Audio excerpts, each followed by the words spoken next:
Hello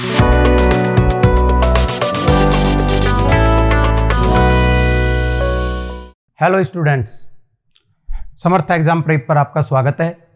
और आज हम बात करेंगे ज्योग्राफी डोमेन में ह्यूमन डेवलपमेंट चैप्टर के बारे में, और उसको आज हम स्पेशल रेफरेंस में देखेंगे, इंडियन पर्सपेक्टिव में उसको देखेंगे। ह्यूमन डेवलपमेंट को हमने फंडामेंटल ऑफ ह्यूमन ज्योग्राफी वाला जो सेक्शन किया था उसके अंदर भी हमने ह्यूमन डेवलपमेंट देखा था। आपने लास्ट क्लास देखी होगी, नहीं देखी है तो सभी स्टूडेंट से मेरा रिक्वेस्ट है कि आप क्लासेज को क्या कीजिए, पीछे से शुरुआत से जो स्टार्टिंग से अपनी क्लासेज को देखिए, ताकि आप चीज़ों को क्या कर पाएँ, लिंक कर पाएँ। क्योंकि कई डेफिनेशंस हैं, कई ऐसे क्वेश्चंस हैं बॉक्स में, कई ऐसी बातें हैं जो आपको उस एनसीईआरटी में अलग दी है, इसमें अलग दी हुई है। तो आपको क्या करना है, पीछे से क्लासेज को देखना है ताकि आप दोनों चैप्टर के बीच में एक लिंक डेवलप कर पाएँ। वो लिंक क्या है, आपको बेटर तरीके से जो क्वेश्चन आएंगे कंसेप्चुअल, उनको समझने में, उनको हल करने में आपकी क्या करेगा, सहायता करेगा। ठीक है, तो आज की अपन क्लास शुरू करते हैं। उससे पहले मैं आपको बताऊं कि आपने अगर ऐप डाउनलोड नहीं की है तो आप समर्थ एग्जाम प्रेप की ऐप डाउनलोड कर लीजिए। वहां पर आप कंटिन्यूएशन के अंदर क्या वीडियो प्राप्त कर पाएंगे, ज्योग्राफी डोमेन के नहीं अदर सब्जेक्ट्स के भी आप वीडियो प्राप्त कर पाएंगे। साथ में अदर जो रिसोर्सेज हैं, जैसे पीडीएफ है, जैसे कई पीपीटी में ये शिकायत आई है कि वो अच्छे से विजिबल नहीं हो पा रही, तो आप बिल्कुल भी उस चीज़ से चिंतित ना होइए। आपको क्या है, पीडीएफ फॉर्मेट में यही पीपीटी इसी स्लाइड फॉर्मेट में आपको क्या है प्रोवाइड करवा दी जाएगी। साथ में जो फैक्चुअल चीज़ें हैं, जो डायग्राम्स हैं, उनको अलग से आपको रिसोर्स वाले सेक्शन के अंदर वहाँ पे प्रोवाइड करवा दिया जाएगा, और उसकी इंटरप्रिटेशन भी आपको साथ में वहाँ पे दी जाएगी। तो ये आपको अभी फिलहाल, ताकि आप चैप्टर की बेटर समझ कर सकें, ताकि आप कंसेप्ट्स को बेहतर तरीके से समझ सकें, उसी चीज़ को लेके ये लेक्चर जो डिलीवरी है वो है। नेक्स्ट जो ऑब्जेक्टिव अप्रोच है उसके ऊपर मैं थोड़े अलग से वीडियो बनाऊंगा। कुछ जो आपके सिलेबस से अलग चीज़ें हैं जो कि आपको जाननी चाहिए इंटरलिंक करने के लिए, कंसेप्ट को डेवलप करने के लिए, उसके मैं कुछ एडिशनल वीडियो भी आपको क्या है प्रोवाइड करवाऊंगा, एडिशनल मैटर भी आपको प्रोवाइड करवाऊंगा। तो आज अपना टॉपिक है ह्यूमन डेवलपमेंट। ह्यूमन डेवलपमेंट में अपने क्या चीज़ देखी थी, हमने पहले जब क्लास की थी तब हमने वहां पे देखी थी, एक कंसेप्ट देखी थी ग्रोथ की। आपको याद होगा, एक था ग्रोथ, ठीक है, ग्रोथ था, और एक था वर्सेस डेवलपमेंट। ठीक है, डेवलपमेंट, ये दो अपने कंसेप्ट देखी थी। तो ग्रोथ वाली जो कंसेप्ट थी उसमें अपने ने क्या देखा था कि ये एक क्वांटिटिव अप्रोच है। इसे क्या बोला जाता है, इसे बोला जाता है मात्रात्मक। ठीक है, और ये है थी क्वालिटेटिव अप्रोच। ठीक है, तो इसमें क्या थी, गुणात्मक तरीके से देखा जाता था। गुणात्मक तरीके से क्या है, ये एक रिलेटिव टर्म है। आपके एनसीईआरटी में ये शब्द कई बार आएगा, रिलेटिव। तो रिलेटिव जो टर्म होती है उसका मतलब ये होता है कि ये अपने आप में इंडिपेंडेंट फैक्टर की तरह काम ना करके और फैक्टर से काफी गहराई से क्या है जुड़ा हुआ रहता है। इसका इंटर रिलेशन काफी ज्यादा ब्रॉड एस्पेक्ट में हमको देखना पड़ता है। तो डेवलपमेंट में हमने देखा था कि डेवलपमेंट हमेशा क्या होता है, पॉजिटिव ही होता है। अगर कोई आदमी डेवलप कर रहा है तो थोड़ा कम करे ज्यादा करे, लेकिन वो पॉजिटिव ग्रोथ को ही दिखाता है।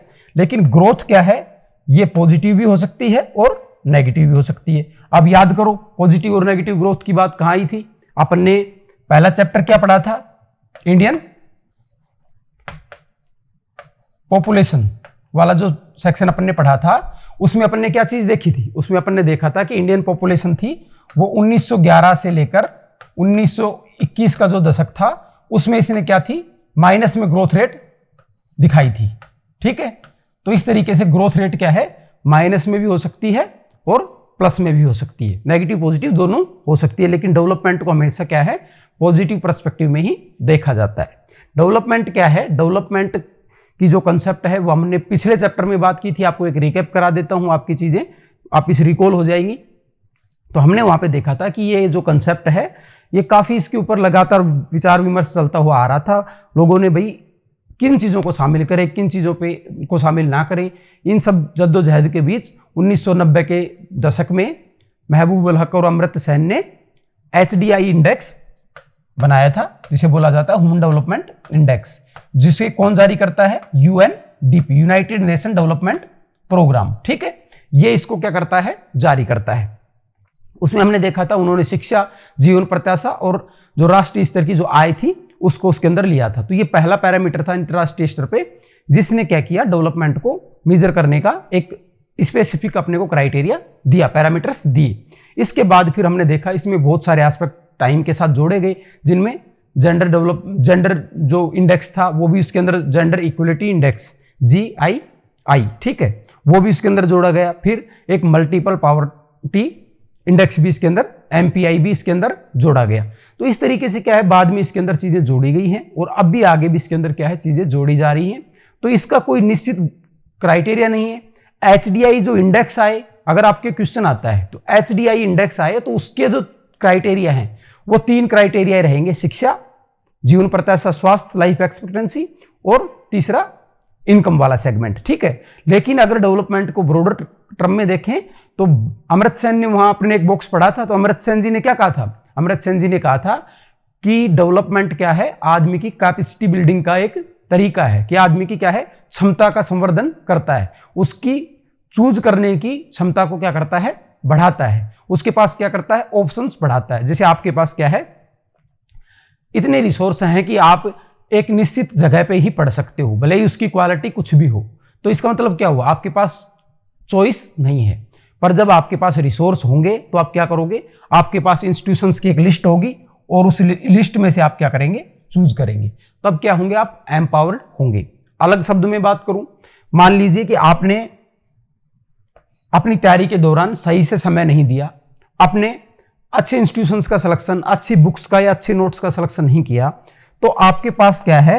जो यूनिवर्सिटीज जो आप अब चुनोगे CUT के तहत, तो आपके पास वो क्या है? लिमिटेड सेक्शन बच जाएगा। लेकिन अगर अपने आप को आप एम्पावर कर लेते हो, आप अच्छा स्टडी मटेरियल पढ़ते हो, अच्छे तरीके से उसको लिंक करके, और एक WH वर्ड वाला जो अपन ने बात की थी, गैस करके कि क्या, क्यों, कहां, कैसे, कब, इन सेक्शन को सोचते हुए अगर आप क्वेश्चन अपने बनाते हो, उस डायरेक्शन में सोचते हो, तो आपके क्या है? ऑप्शंस क्या है? ज्यादा खुल जाएंगे। तो आपके पास क्या रहेगा? आपने 5 यूनिवर्सिटी में अप्लाई किया, 5 में सिलेक्शन हो गया, तब आपके पास क्या रहेगा? चूज करने का ऑप्शन रहेगा, यानी राइट टू चॉइस आपके पास वहां पे रहेगा। राइट टू चॉइस क्या है? आपको वास्तविक अर्थों में आपको डेवलपमेंट प्रदान करता है। ठीक है, तो इस चीज को अपन ने क्लियरिटी से देख लिया है। आज अपन क्या करेंगे? आज अपन इसको इंडियन कॉन्टेक्स्ट में देखेंगे, इंडियन स्टेट्स में किस तरीके से ये चीजें डिस्ट्रीब्यूट हैं, किस तरीके से कौन सा स्टेट आगे है, पीछे है, ये वाली जो फैक्चुअल चीजें हैं वो देखेंगे। आपको मैं फिर कह रहा हूं कि आपको फैक्ट्स में बहुत ज्यादा अभी नहीं उलझना है, अभी आपको थोड़ा पैसेंस रखना है, पैशन बनाए रखना है। थोड़े समय तक आपको क्या करना है? चीजों को समझने पे बल देना है। जो मैं इंटरलिंकिंग आपको बता रहा हूं उस चीज पे आपको बल देना है। ये फैक्ट्स आपको बाद में भी प्रोवाइड करवा दिए जाएंगे, जहां आप इनको अगर समझे हुए रहेंगे तो एक नजर में आपके साथ ज्यादातर चीजें क्या हो जाएगी? याद हो जाएगी। प्रॉब्लम कहां आती है? जब हम चीजों को समझे बिना याद करने की कोशिश करते हैं तो हमें क्या करना पड़ता है? चीजों को रटना पड़ता है। पर जब हम उसी चीज को अगर पहले समझ लेते हैं, क्या कर लेते हैं? एक अंडरस्टैंडिंग उसके ऊपर अपनी डेवलप कर लेते हैं। ठीक है, तो अंडरस्टैंडिंग डेवलप करने के बाद क्या होता है? हमें यह पता होता है क्या है, किसके बारे में बात की जा रही है, क्यों की जा रही है, और इसके क्या कारण है। ठीक है, तो ये जब चीजें अपने दिमाग में क्लियर होती है तो जैसे इससे रिलेटेड फैक्ट आता है तो हमारा दिमाग की साइकोलॉजिकल थ्योरी है कि जब हमारे दिमाग में पहले से एक आंसर क्वेश्चन की फॉर्मेट में कोई चीज होती है, एक क्यूरियोसिटी हमारे अंदर होती है, तो हम क्या करते हैं? चीज को बहुत जल्दी पिक कर लेते हैं। तो इन सभी चीजों के ऊपर यहाँ पे काम किया जाएगा ताकि आपको बेस्ट आउटपुट, क्योंकि हमारा उद्देश्य आपको यहाँ पे पढ़ाना और यहाँ पे ज्योग्राफी सिखाना नहीं है। हमारा काम है कि ज्योग्राफी को इस तरीके से आपको पढ़ाया जाए कि आप जो CUT के अंदर डोमेन के अंदर ज्योग्राफी को अगर सेलेक्ट करते हैं या आप GK के अंदर ज्योग्राफी को लेकर जाते हैं GS वाले सेगमेंट में, तो जहां पे इसके क्वेश्चंस आए तो वो आपके लिए हेल्प करें, आपके सहायक बन जाएं। ठीक है, तो यहां विद्वता दिखाना मेरा उद्देश्य नहीं है, तो इसलिए मैं सारे सेगमेंट पे एक सिस्टमेटिक तरीके से काम करूंगा। ये नहीं है कि मैं एक लेक्चर में आपके ऊपर सारा ज्ञान उड़ेल दूं, वो आपके लिए भी बोझिल हो जाएगा और सारी चीजें उसके अंदर कवर भी नहीं हो पाएंगी। तो अब अपन बात करेंगे इंडियन कॉन्टेक्स्ट में, इसको देखेंगे डेवलपमेंट इन इंडिया। तो डेवलपमेंट इन इंडिया में जब अपन बात करेंगे तो यहां पे क्या है, कुछ चीजें हैं, तो उन पे अपन बात कर लेते हैं।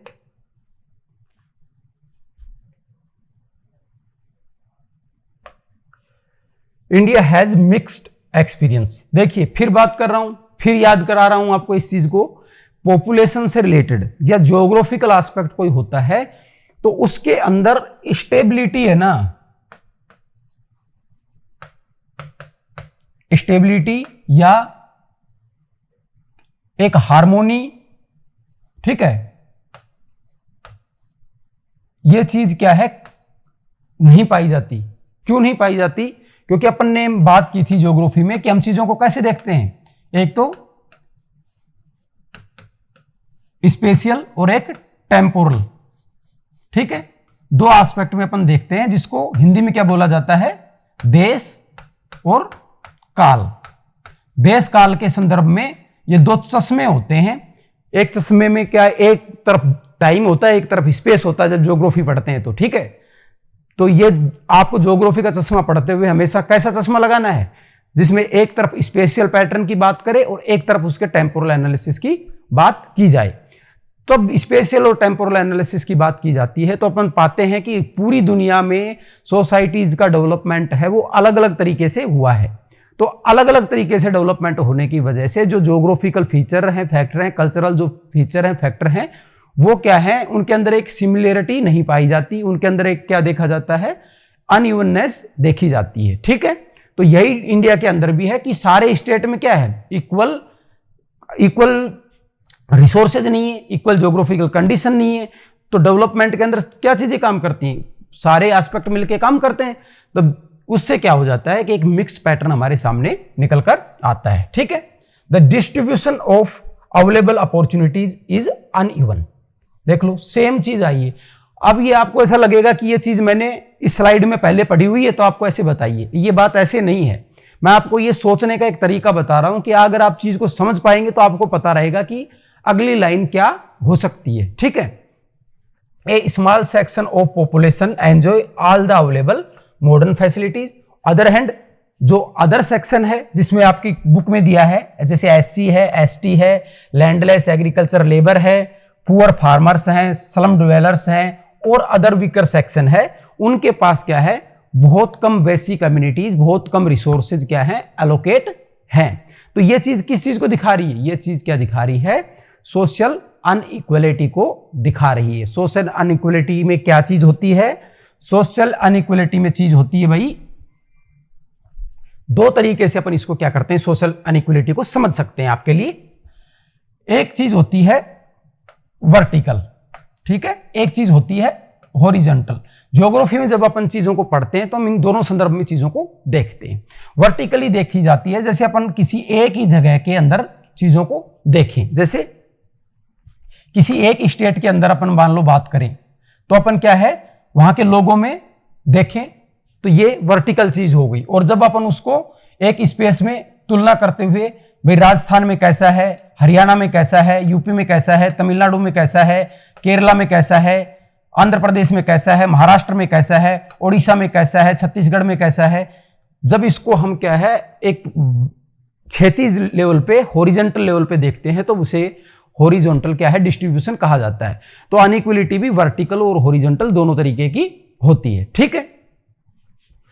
अब इस चीज को समझने से अपने एक बात समझ में आई है कि सोसाइटी के अंदर रिसोर्सेज है वो इक्वली डिस्ट्रीब्यूट नहीं है। एक तो ना तो सोसाइटी में है, आप अपने गांव में घर में देख लें, एक आदमी के पास ज्यादा रिसोर्स होते हैं, कुछ के पास कम रिसोर्स होते हैं। ऐसे ही क्या रीजनल एक डिस्पैरिटी भी अपने को क्या है देखने को मिलती है, रीजनल अनइक्वलिटी भी अपने को देखने को मिलती है, ठीक है। यही चीज क्या करती है, डेवलपमेंट को क्या कर देती है, एक मिक्स्ड एक्सपीरियंस अपने को क्या करती है, प्रोवाइड करवाती है, ठीक है। इनके पास क्या है, वाटर, एजुकेशन, हेल्थ, ये बेसिक फैसिलिटीज क्या है इनके पास कम होती है। Among all sections women are the most marginalised. भारतीय कॉन्टेक्स्ट में जब बात की जा रही है या डेवलपिंग नेशंस में ज्यादातर में जब बात की जा रही है तो आपको एक चीज देखनी है, महिला, देखो महिला पे फोकस क्यों किया जाता है, आपको एक चीज समझनी होगी। महिला पे फोकस इसलिए किया जाता है कि ये देश की आधी आबादी होती है, ठीक है। 50% पॉपुलेशन होती है देश की, अब ये इससे कम है, यानी सेक्स रेशियो गड़बड़ाया हुआ है, तो वो भी अपने आप में एक समस्या है। और अगर इनके पास रिसोर्स नहीं है, महिलाओं की आर्थिक स्थिति ठीक नहीं है, उनको समाज में अधिकार प्राप्त नहीं है, तो आधी जब आबादी आपकी कमजोर रहेगी तो आपके देश का डेवलपमेंट अपने आप ही क्या है, गड़बड़ा जाएगा। ठीक है, इसके पीछे फैक्टर क्या काम करते हैं? फैक्टर इसके पीछे काम करते हैं कि जैसे सोसाइटी के अंदर जो कल्चरल वैल्यूज होती हैं, जो पैट्रियार्कल जो सोसाइटी है उसके अंदर क्या है, महिलाओं को क्या किया जाता है, रिसोर्स और जो अपॉर्चुनिटी है वो उतनी नहीं मिल पाती जितनी कि उनको मिलनी चाहिए अपना हेल्दी डेवलपमेंट करने के लिए। ठीक है, with the increasing development activities these marginalised sections are becoming even more marginalized and hence are forced to live under abject poverty और subhuman condition। अब एक बात देखो, ये लाइन है, ये आपके एनसीईआरटी में दी हुई है, ये लाइन क्या कहनी चाह रही है? अगर कोई हिंदी मीडियम का बच्चा भी है तो उसको ये बात समझनी है कि अगर आपके पास एक बेसिक लेवल की चीजें नहीं रहेगी तो आप अपनी क्वालिटी ऑफ लाइफ को नहीं बना के रख पाओगे, यानी कि आप क्या करोगे, एक गरीबी और सब ह्यूमन या अनह्यूमन जो कंडीशन होती है, जो मानवीय दशाएं जहां पर नहीं होती, उसके अंदर आपको रहना या उसके अंदर जीवन यापन करना पड़ेगा। जैसे आपको अपनी जो मूलभूत आवश्यकताएं हैं, रोटी कपड़ा मकान, उनके साथ एडजस्टमेंट करना पड़ेगा, आपको स्लम जैसे एरिया में रहना पड़ेगा, तो उससे क्या है, आपको बहुत सारे चैलेंजेस का सामना करना पड़ेगा। There is another inter related aspect of development that has direct role in making human life uncomfortable and cause environmental pollution. ठीक है, डेवलपमेंट में देखो एक चीज है कि डेवलपमेंट की जब बात की जाती है ना भाई, तो अब इसके ऊपर पहले तो डेवलपमेंट को देखो, कोई भी चीज डेवलप होती है, जैसे आप ही हो, आप क्या है, अभी आपको एक स्टूडेंट के तौर पे देखा जा रहा है, फिर आपको मान लो कल को आप अधिकारी बन जाओगे तो आपको, या एक आप रिसोर्स पर्सन बन जाओगे, किस सेंस में, आप ज्योग्राफर बन जाओगे, तब आपकी व्याख्या अलग तरीके से क्या की जाएगी। जैसे जैसे आपकी ग्रोथ होती जाएगी, आपके एस्पेक्ट्स बढ़ते जाएंगे और आपके प्रति जो लोगों की व्याख्याएं, अवधारणाएं, आपके जो काम कर रहे हैं उनकी व्याख्याएं अलग तरीके से होने लगेगी। ह्यूमन डेवलपमेंट की जब शुरुआती कंसेप्ट आई थी ना, तब क्या है, इसमें सिर्फ वो एजुकेशन और वो वाले एस्पेक्ट देखे जाते थे। अब ये देखा जा रहा है कि हम डेवलपमेंट कर रहे हैं, ठीक है, डेवलपमेंट कर रहे हैं, लेकिन एट व्हाट कॉस्ट, ठीक है, किस कीमत पे कर रहे हैं, ये चीज अब देखी जानी जरूरी है। अगर आपने क्या कर दिया, अपना घर के सामने पेड़ थे, उन पेड़ों को काट के आपने पत्थर बिछा दिए, टाइलें लगा दी, तो आपको कोई एकदम से आदमी आएगा, उसको देखने में अच्छा लगेगा, लेकिन फ्यूचर प्रोस्पेक्टिव में देखें और इसी तरीके से सब लोग पेड़ काटने लग गए, तो क्या होगा कि बहुत लंबे समय तक आप अच्छी कंडीशन को एंजॉय नहीं कर पाएंगे। क्यों? क्योंकि वहां पे पोल्यूशन की समस्या, अर्बन हीट की समस्या, इस तरीके की समस्याएं आपके सामने आनी शुरू हो जाएगी। ठीक है, तो इस तरीके से क्या होता है कि जो पोल्यूशन है वो एक ऐसा एस्पेक्ट है जो डेवलपमेंट को अब रीडिफाइन करने में इस्तेमाल किया जा रहा है कि ये जब आ जाता है ना, तो बहुत सारी ट्रेजेडी सोसाइटी के सामने आ जाती है, और जब ऐसी ट्रेजेडी आती है ना, तो उसमें फिर अमीर गरीब का फर्क क्या है, समाप्त हो जाता है। क्योंकि जब देखो, आपने अभी लगातार आप न्यूज देखते रहते होंगे, और नहीं देखते तो आपको देखनी चाहिए, क्योंकि न्यूज है ना, उसके लिए आपको किसी चीज की तैयारी करने की जरूरत नहीं होती। अच्छी न्यूज पढ़ना एक सिटीजन को की ड्यूटी है कि वो अच्छी न्यूज को पढ़े, अच्छी न्यूज को समझे, ताकि वो ज्यादा बेटर सिटीजन बन पाए। आपने देखा होगा दिल्ली के अंदर पॉल्यूशन का जो आंकड़ा था, वो देखा होगा कि दिल्ली के अंदर पॉल्यूशन बहुत ज्यादा बढ़ गया है। तो अब एक बात बताइए, दिल्ली में भले ही कोई बड़े से बड़ा अधिकारी रह रहा हो, उसको भी क्या है, वो पोल्यूटेड एयर ही सांस में लेनी पड़ेगी। तो इस तरीके से अगर जब बड़े लेवल पे पॉल्यूशन या नेचुरल जो हैजार्ड्स आती हैं, तो उससे सोसाइटी का जो बड़ा वर्ग है वो पूरी तरह प्रभावित होता है, लेकिन जो कमजोर लोग हैं वो और ज्यादा प्रभावित होते हैं। वो क्यों होते हैं? क्योंकि उनके पास उसको अडेप्ट करने की या उसके साथ फाइट करने की कैपेसिटी नहीं होती। मान लो आपको पोल्यूशन की वजह से कोई लंग डिजीज या हेल्थ डिजीज या कोई ब्रीदिंग डिजीज हुई, ठीक है, तो उसको अगर आपके पास पैसा है तो आप ट्रीटमेंट करवा सकते हो, लेकिन गरीब आदमी उसको ट्रीटमेंट नहीं करवा पाएगा, तो वो क्या हो जाएगा, वो उससे हो सकता है उसकी लाइफ ही उसके अंदर पूरी तरह खत्म हो जाए। ठीक है,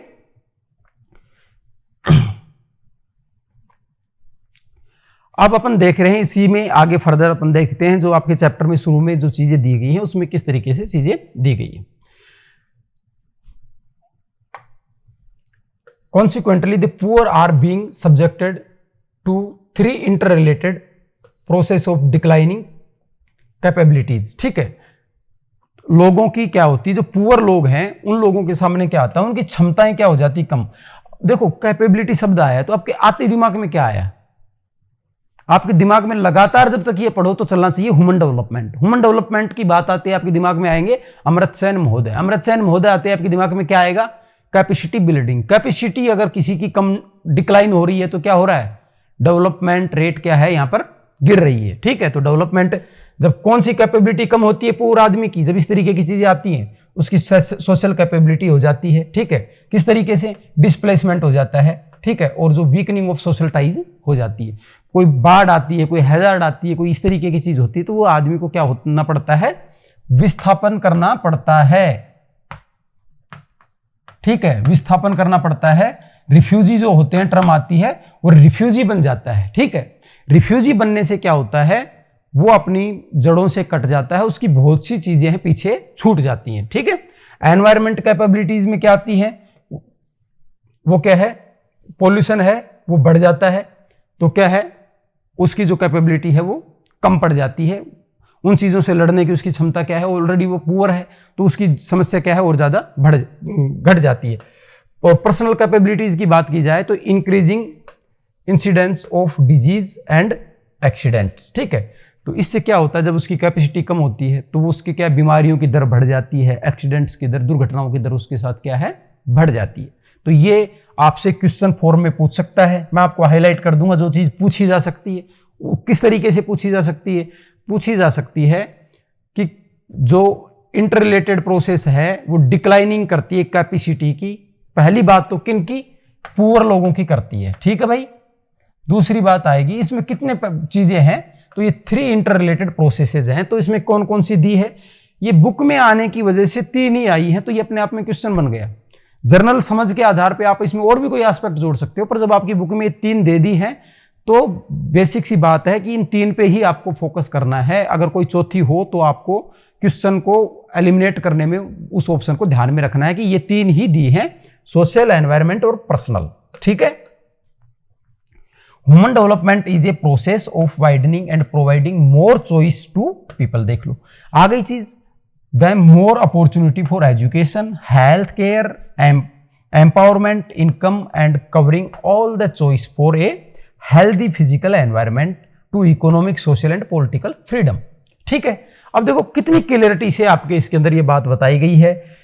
हकीकत यह है कि जब आपके चैप्टर के बारे में समझ डेवलप हो जाएगी, जब आप एक रिसर्चर बन जाओगे और आगे इस दिशा में काम करने लगोगे, जैसा कि आप करोगे अब फ्यूचर में, तो ये जो कॉम्पैक्ट चीज होती है ना, की टर्म्स होती है, वो क्या होती है, जान होती है किसी भी रिसर्च की, किसी भी राइटिंग की।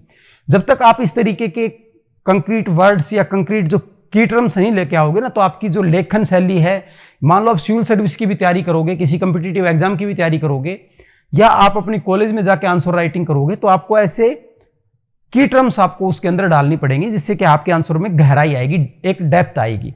तो इन्होंने देखो कितना सिंपली यहां पे पूरा ह्यूमन डेवलपमेंट चैप्टर समझा दिया कि चॉइस बढ़ाता है और किस तरीके की, एक तो बेसिक एजुकेशन, हेल्थ केयर और एम्पावरमेंट वाली चीज, दूसरा इनकम लेवल को क्या है, उसके को बढ़ाता है। जो इनकम लेवल उसका बढ़ेगा तो उसके पास क्या होगा, health, physical, environment, economic, social और जो पॉलिटिकल फ्रीडम है ना, सामाजिक, आर्थिक और राजनीतिक स्वतंत्रता। अपने कॉन्स्टिट्यूशन की प्रीएम्बल में 3 वर्ड दिए गए हैं, सामाजिक, आर्थिक और राजनीतिक न्याय। तो सामाजिक, राजनीतिक, आर्थिक न्याय आदमी को कब मिल सकता है, जब समाज के अंदर असमानता कम से कम होगी, सभी लोगों को बराबर अवसर मिलेंगे। अगर असमानता रहेगी तो सारे सिटीजन बराबर नहीं कहलाएंगे। ठीक है, तो फिर वो नोट के बदले वोट वाली बात आ जाएगी, तो वो एक क्या है, एक अवेयर सिटीजन वो आदमी कभी भी नहीं बन पाएगा। ठीक है, तो डेवलपमेंट हकीकत में कब है, जब आदमी अपनी political choice, social choice, economic choice अपने तरीके से रखे। और वो कब रखेगा, जब वो एम्पावर्ड होगा। एम्पावर्ड कब होगा, जब रिसोर्स क्या है, इक्वली डिस्ट्रीब्यूट होंगे सोसाइटी के अंदर, अपॉर्चुनिटीज इक्वली अवेलेबल होंगी लोगों के लिए। ठीक है, the first systematic effort in enhancing the human development was made by United Nation Development Programme UNDP by publishing the first human development report in 1990. Now it is regularly published. अब ये क्या है, रेगुलर। अपने उसमें देखा था India की rank कितनी थी, 1 थी। कब? 2021 के अंदर। ठीक है, 2 पॉइंट्स की इंडिया ने क्या की थी, इसके अंदर इंडिया का डिक्रीज हुआ था। हेल्थ की इशू से, कोरोना आया था, उन सब कारणों से ये चीज हुई थी। ठीक है, UNDP is responsible for making and amending the indicators to decide the human development. अब आपसे पूछ लेगा ह्यूमन डेवलपमेंट एचडीआई इंडेक्स कौन बनाता है? पहले बात की थी, एचडीआई इंडेक्स बनाता है यूएनडीपी। जब आपका नाम है कै और जब कै कोई चीज बनाता है तो कै ही ये तय करेगा कि उसके अंदर और क्या चीज जोड़ दी जाए या और क्या चीज उसके अंदर से हटा दी जाए। जब यूएनडीपी एचडीआई इंडेक्स बनाता है तो यूएनडीपी ही ये तय करेगा कि इसमें नए पैरामीटर्स क्या जोड़ दिए जाएं या किस पैरामीटर को इसके अंदर से हटा दिया जाए। ठीक है, यह आपसे क्वेश्चन पूछा जा सकता है कि एचडीआई इंडेक्स के अंदर कोई बदलाव करना है तो कौन करेगा? तो उसके अंदर बदलाव करेगा UNDP, United Nation Development Programme. ठीक है, this gives rank to all member countries on the basis of calculated scores by the using indicators and publish them in the report। अब आपके उसमें आपको याद होगा, आपने देखी होगी, और मैं उम्मीद करता हूं कि अब कई क्लास हो चुकी है तो आपको मैं बार बार बोलता हूं कि आप साथ में अपनी बुक खोलकर रखें। तो आपने अब बुक खोल रखी होगी, इस चैप्टर को पढ़ते टाइम बुक आपको क्या करनी है, जरूर खोल के रखनी है, क्योंकि हर चीज इसमें मैं नहीं दिखा सकता। क्यों? उसका कारण यह है कि मैं कई ऐसी टेबल ऐसी हैं उसके अंदर आपके, उसमें उस टेबल को अगर मैं यहाँ पे लगाता हूँ तो बहुत डिस्टोर्ट हो जाती है, वो आपको बिल्कुल भी दिखती नहीं है। तो आप उस टेबल को खोलेंगे, जिस टेबल के अंदर क्या कर रखा है, इस तरीके से एक रैंक बना रखी होगी, आपने देखा होगा, उसमें नॉर्वे, ठीक है, फिनलैंड, स्वीडन, ये टॉप के कंट्रीज हैं, और अफगानिस्तान और ये देश हैं क्या, ये सोमालिया, ये युगांडा, ये क्या है, लास्ट में है, लोअर कंट्रीज है। इसका कारण क्या है? इसका कारण इसमें 0 से 1 के बीच में देखा जाता है, अपने को पता है ये। इसको हायर, लोअर, मिडिल और लोअर उसमें बांटा हुआ है, ये पिछली क्लास में अपन ने बात कर ली। तो इसमें ये जो कंट्रीज हैं, यूरोपियन कंट्रीज हैं, ये क्या है, एजुकेशन, हेल्थ और इनकम, ये सारे पैरामीटर्स में अच्छी परफॉर्मेंस की वजह से लगातार टॉप परफॉर्मर रहते हैं। ठीक है, ये आप अपनी टेबल में देखेंगे और उस टेबल के अंदर आप क्या करेंगे, कुछ परमुटेशन कॉम्बिनेशन अपनी तरफ से बनाएंगे। वो कैसे बनाई जाती है? जैसे टॉप 3 का आपने नाम लिख लिया, ठीक है, लास्ट 3 का आपने नाम लिख लिया, ठीक है, या लास्ट 4 का आपने नाम लिख लिया, टॉप 4 का आपने नाम लिख लिया। इंडिया कहां पर है, ठीक है, इंडिया की रैंक कितनी है, ठीक है, स्कोर कितना है, ठीक है, और कैटेगरी में कौन सी में आता है, हायर में आता है, मिड में आता है। ठीक है, इस तरीके से अपने को क्या करनी है, चीजों को देखना है, इस तरीके से अपने को ड्राइव करना है। अगर आप इस तरीके से क्वेश्चन निकालने लग जाएंगे तो मैं तो ये लेक्चर आपको लेके और लास्ट में थैंक यू वेरी मच कह के मुस्कुराते हुए निकल जाऊंगा। लेकिन अगर आपने इस तरीके से सोचना शुरू कर दिया तो लंबे समय तक आपको टीचर्स की इस तरीके से जरूरत नहीं रहेगी। मैं आपको किसी गुलामे में नहीं रखना चाहता, मैं आपको सिर्फ ये बात बताना चाह रहा हूं बार बार कि अपने आप को एम्पावर करो, बस इन तरीकों पे फोकस करो। अगर आप इन तरीकों से काम करोगे तो आप आगे बहुत जल्दी चीज़ों को क्या कर पाओगे, समझ पाओगे और बेटर रिजल्ट्स निकाल पाओगे। एग्जाम में जो क्वेश्चन को सोल्व किया जाता है तब भी आपको इस अप्रोच को ध्यान में रखना पड़ेगा ताकि आप बेटर तरीके से क्वेश्चन सोल्विंग कर पाएं। और मैं आपको बताना चाहूंगा कि मैं साथ में आपको कुछ वीडियोज क्वेश्चन सोल्विंग मेथड पे, क्वेश्चन से रिलेटेड एरर्स कैसे होते हैं, क्या क्या वहां पे कंफ्यूजन क्या क्या चीजें क्रिएट करती हैं और किस तरीके से कई बार सवाल में फैक्चुअल नॉलेज ना होते हुए भी हम क्वेश्चन को करके ले जाएं, इस चीज के ऊपर भी आपके लिए एक अलग से वीडियो बनाऊंगा। ठीक है, अब अपन बात करते हैं इंडिया में ह्यूमन डेवलपमेंट के बारे में। तो इसमें क्या है, कुछ फैक्चुअल चीजें दी गई हैं, उन चीजों के बारे में बात करते हैं। ठीक है, according to human development report 2011 India ranks 134। ठीक है, ये काफी पुरानी होगी 2011 की, अब तो क्या 2021 की रिपोर्ट भी आ चुकी, थोड़े दिन में 2022 की रिपोर्ट भी आ जाएगी। पर ये आपको क्या आपकी बुक में दी है तो आपको इसको भी याद रखना है। ठीक है, क्योंकि कई बार बुक में जो स्टेबल फैक्ट होता है उसको सीधा का सीधा पूछ लिया जाता है। इंडिया की वैल्यू कितनी थी, 0.547। ठीक है, और किस कैटेगरी में पड़ता था, मीडियम ह्यूमन डेवलपमेंट में। अब देख लो, ये आपका सवाल जो मैंने पीछे आपको पुट किया था ये अगली स्लाइड में सोल्व हो गया। आपको क्या करना है, थोड़ा सा पैसेंस रखना है, ताकि हम आपको जो चीज़ें प्रोवाइड करें उसको आप ज़्यादा उसमें असल बसल की सिचुएशन में ना आए और चीज़ को बेटर तरीके से समझ पाएं। कितने में 172 मेंबर थे उस टाइम पे, कंट्रीज थे, उनके अंदर ये रैंक जारी की गई थी, जिसमें इंडिया ने 134वां स्थान हासिल किया मीडियम कैटेगरी में रहते हुए 0.547 स्कोर के साथ। ठीक है। There are many socio cultural and historical factors which are responsible for low score condition of human development in India. अब आपका क्वेश्चन बनता है कंसेप्चुअल, यहां से समझने की बात है, यहां से क्या चीजें हैं जिनकी वजह से इंडिया यहां पर लाई करता है। क्वेश्चन बना देगा आपको कि इंडिया एचडीआई इंडेक्स के अंदर मध्यम वर्ग के अंदर आता है या लो परफॉर्मर है, उसके पीछे क्या कारण है या इनमें से कौन सा कारण नहीं है। तो इसके पीछे के जो कारण है मोटे इन्होंने कौन से बताए, सोशियो कल्चरल, हिस्टोरिकल फैक्टर्स, ये इन्होंने बताए। तो इनके बारे में अपन क्या करेंगे, थोड़ी सी बात करेंगे। हिस्टोरिकल फैक्टर क्या है, कॉलोनलाइजेशन हुआ, इंपेरियलिज्म हुआ, न्यू इंपेरियलिज्म हुआ। कॉलोनलाइजेशन क्या है, उपनिवेशीकरण। भाई अंग्रेज आए थे, अंग्रेजों ने क्या किया, हमारी अर्थव्यवस्था को पूरी तरीके से चौपट कर दिया और हमारे यहाँ के रिसोर्स को लेकर गंगा में से ले जाकर उन्होंने टेम्स नदी के अंदर अपने रिसोर्स को निचोड़ दिया। यूरोप की प्रोस्पेरिटी बन गई और हम लोग क्या है, गरीब हो गए। इंपेरियलिज्म और न्यू इंपेरियलिज्म, तो ये नव उपनिवेशवाद और नव उपनिवेशवाद, इसमें क्या चीज है, ये बाजारवादी वाणिज्यवादी वो चीजें थी। इसमें तो क्या किया जाता कॉलोनाइजेशन में, इसमें तो क्या है, किसी देश की पूरी राजनीतिक सिस्टम पे ही कंट्रोल कर लिया जाता है। लेकिन इंपेरियलिज्म और न्यू इंपेरियलिज्म में भले ही राजनीतिक अर्थ उस पर कंट्रोल ना करें, लेकिन इसमें इकोनॉमिक सिस्टम पे पूरा कंट्रोल कर लिया जाता है। तो अब भी जैसे क्या है, बड़ी कंपनियां, न्यू इंपेरियलिज्म क्या है, जो एलपीजी की कंसेप्ट है, इसमें क्या चीज है कि बड़े देश, बड़ी कंपनियां हैं, ये लोन देते टाइम दूसरे देश के ऊपर क्या कर देती हैं, बहुत सारी शर्तें थोप देती हैं। उससे उस देश की स्वतंत्र निर्णय लेने की क्षमता क्या हो जाती है, समाप्त हो जाती है और उस देश की सॉवरेनिटी क्या होती है, उसको क्षति पहुंचती है। ये चीज अब क्या है, न्यू इंपेरियलिज्म के अंदर क्या है, देखी जाती है। ठीक है। सोशियो कल्चरल फैक्टर्स है, इसमें क्या चीज है, वोलेशन ऑफ ह्यूमन राइट है, सोशल डिस्क्रिमिनेशन है। भाई देखो, सबसे बड़ी समस्या आपने हमेशा आदमी के अंदर ही मौजूद रहती है। आपकी समस्या आपके अंदर है, मेरी मेरे अंदर है और हमारी पूरी सोसाइटी की उस सोसाइटी के अंदर है। किस तरीके से है, जैसे ये कहा भी जाता है कि भाई एक शब्द बनता है, शब्द से एक भाव बनता है, भाव से एक विचार बनता है, विचार से संस्कार, संस्कार से परिवार, परिवार से समाज और समाज से राष्ट्र। ठीक है। तो अगर इनिशियल लेवल पे आपके विचार के स्तर पे गड़बड़ है तो आपकी आगे की पूरी प्रोसेस क्या है, गड़बड़ ही रहेगी।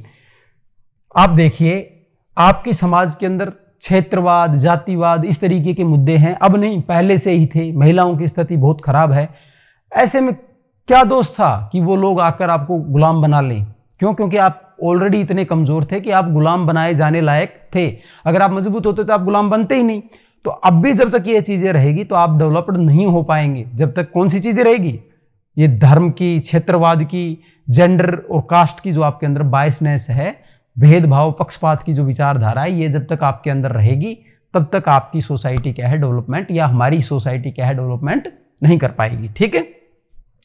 पॉलिटिकल फैक्टर्स में क्या चीज आ जाती है, includes political stability and nature of state forms the government level of empowerment. ठीक है। किस देश के अंदर राजनीतिक स्थिरता कितनी है, राष्ट्र है वो किस तरीके का है, लोकतांत्रिक राष्ट्र है या निरंकुशतावादी राष्ट्र है, किस तरीके का राष्ट्र है, गवर्नमेंट किस तरीके से बनती है, लोगों का वोटिंग राइट कितने हैं, ये चीज भी क्या करती है, फैक्टर है एक, किस चीज को, किसी सोसाइटी के डेवलपमेंट को डिसाइड करने वाला फैक्टर है। ठीक है। Planning commission of India also prepare the human development report for India. ये आपके लिए इंपॉर्टेंट एक क्वेश्चन बन जाता है कि इंडिया के कॉन्टेक्स्ट में ह्यूमन डेवलपमेंट कौन तैयार करता है। भाई एक तो अपने एचडीआई वाला आता ही है, कौन देता है, यूएनडीपी देता है। कब से देना शुरू किया था, 1990 में पहली रिपोर्ट दी थी और तब से हर साल रिपोर्ट देता है। 0 से 1 के बीच में वैल्यू रहती है। ठीक है। इंडिया की रैंक आपकी बुक में कितनी दी हुई है, 134, अभी कितनी है, 131 है। ठीक है।